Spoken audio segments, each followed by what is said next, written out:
దట్టమైన అడవిలోన సిలికలాది గుట్టం గుట్ట మీద చెట్టు కింద నాగులోరి పుట్టం గుట్ట మీద పురుల మధ్య నిండు పాసి గుట్టు తల్లి సమ్మక్క సక్కనైన రూపాన నిండు ఏగు సుక్కై వెలుగుతున్నదంట కరువు కాటకాలతోని తల్లడిల్లె ప్రాంతమంత గమ్మని రాకతోటి కొత్త సిగురు తొడిగనంట తండ్రి కోయ దూరమేడరాజు ఇంట తల్లిలాగా కోయ కొండు అమ్మవై వెల్సనంట మేడారం గడ్డ మీద మేడరాజు బిడ్డ తల్లి సమ్మక్క కడుపు పంట సాహసాన మేటి తల్లి సారక్క మేడారం గడ్డ మీద మేడరాజు బిడ్డ తల్లి సమ్మక్క కడుపు పంట సాహసాన మేటి తల్లి సారక్క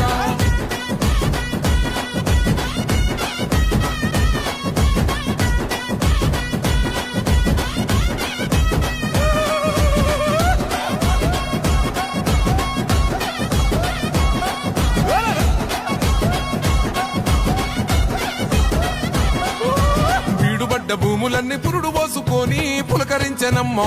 బిక్కుమంటూ బతుకగా దివాసులింటో ధాన్యరాసులమ్మో అంతులేని జబ్బులైన ఆకు బసరుతోని